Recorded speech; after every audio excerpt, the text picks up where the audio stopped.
Assalamualaikum. Untuk pelajaran minggu ini, kita akan melakukan latihan untuk mengesan kefahaman anda berkenaan dengan tajuk karat. Untuk pengetahuan anda, kita telah tamat mengajar bahagian pengaratan bahan. Jadi hari ini, kita akan uji sejauh mana kefahaman anda dan penguasaan anda di dalam tajuk pengaratan. Jadi di sini ada beberapa latihan yang kita akan lakukan di muka surat 61 dan 62 buku praktis best. Jadi, bahagian yang pertama A ini adalah merujuk kepada bahan yang berkarat dan bahan yang tidak berkarat. Secara asasnya, bahan yang diperbuat daripada besi akan berkarat dan bahan yang diperbuat bukan daripada besi tidak akan berkarat. Jadi, anda kena pasti. Yang pertama, paku tekan. Yang kedua, sudu. Yang ketiga, pinggan. Yang keempat, klip kertas. Kelima, pembaris. Keenam, penyapu. Tujuh, pemadam. Lapan ialah paku. Sembilan ialah cincin.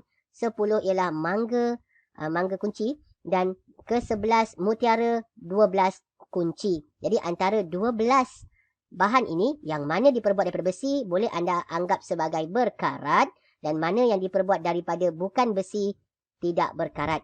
Dalam masa yang sama, saya nak tekankan juga, besi dan logam ialah dua perkara yang berbeza. Yang pertama, besi ialah salah satu daripada logam. Dan logam ini pula adalah satu kata nama yang luas untuk mewakili pelbagai jenis bahan yang keras seperti emas, perak, aluminium, itu dalam keluarga logam, dan besi itu salah satu daripada logam. Jadi tidak semestinya awak nampak ia seperti besi, ia adalah logam. Contohnya cincin. Mungkin cincin ini diperbuat daripada emas. Jadi emas ialah sejenis logam, tetapi emas bukan besi. Jadi sudah tentu yang ke-9 ini tidak berkarat. Jadi, dalam memilih antara bahan ini berkarat atau tidak berkarat, anda perlu berhati-hati mengenal pasti sama ada ia adalah sejenis logam daripada besi ataupun logam yang bukan besi. Kerana terdapat beberapa logam yang bukan besi tidak akan berkarat. Okey, itu adalah nasihat saya pada bahagian A. Untuk bahagian B pula ialah kita nak mengenal pasti langkah-langkah yang sesuai untuk mengelakkan daripada besi berkarat. Di sini dia sertakan 4 keadaan yang mana mungkin boleh mengakibatkan pengaratan. Nasihat saya di sini, walaupun keempat-empat cara ini adalah 4 cara yang berkesan untuk mengelakkan daripada besi berkarat, namun terdapat kesesuaian yang perlu anda tekankan. Contohnya, nak mengelakkan tin makanan daripada berkarat sudah tentu tidak sesuai kalau menyapu gris. Kerana gris akan mencemarkan makanan dan mengakibatkan gangguan kesihatan manusia.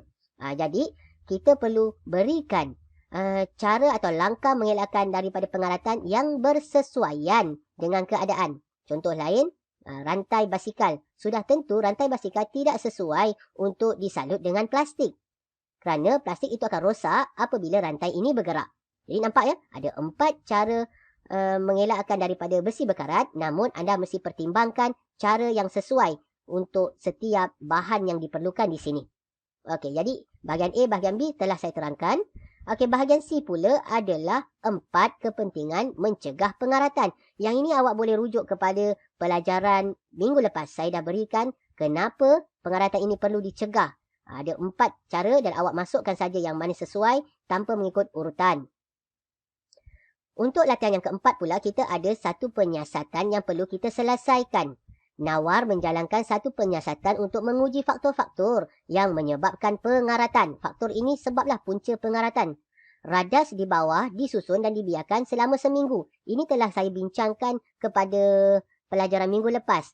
Setiap bahan-bahan yang diperbuat besi akan menghasilkan karat dalam keadaan yang berbeza. Kalau kita lihat yang pertama ni, A, B, C, D digunakan bulu besi. Yang kedua, B ni dia masukkan kalsium klorida kuntang. Tapi yang C dimasukkan minyak, air pipe yang didedihkan, bulu besi, dan D, air pipe serta udara.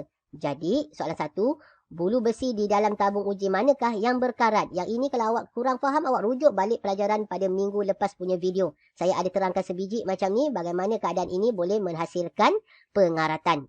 Okey, baik. Dan di sini dia nak alasan. Jadi sudah tentu alasan ini merujuk kepada punca pengaratan. Karat ini terhasil apabila terdedah kepada air dan udara.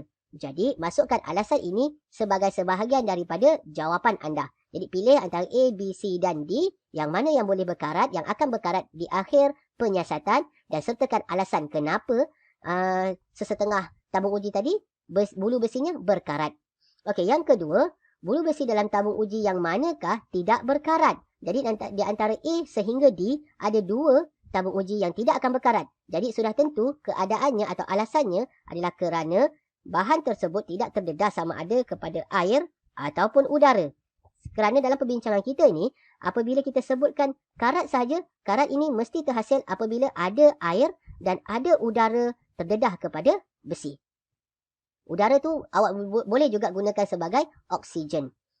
Nombor 3, mengapakah air pipe yang dididihkan, kalsium klorat kontang dan minyak masak digunakan dalam penyiasatan ini? Ini telah saya terangkan pada video minggu lepas. Peranan bagi setiap bahan-bahan ini. Kalsium klorat kontang tujuan dia untuk menyerap lembapan ataupun menyerap air yang ada di dalam udara. Minyak masak pula memang tidak akan larut ataupun akan menghalang lapisan, menghalang serapan uap air pada bahan besi tersebut. Manakala apabila air pipe dididihkan, dia telah melepaskan sebahagian besar oksigennya dalam keadaan yang panas. Jadi saya terangkan tu. Jadi masukkan saja jawapan-jawapan tersebut ke dalam ruangan jawapan. Gunakan ayat yang mudah.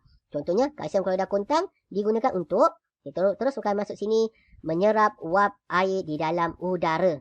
Okey, baik. Itu contohnya. Jadi ada 2 lagi. Awak tonton video dan awak akan faham apakah alasan yang sesuai kita masukkan di bahagian ini. Okey, nombor 4. Berdasarkan penyiasatan di atas, nyatakan faktor-faktor yang menyebabkan pengaratan. Anak-anak, saya dah sebut banyak kali. Pengaratan terjadi kerana 2 perkara. Iaitu A... B...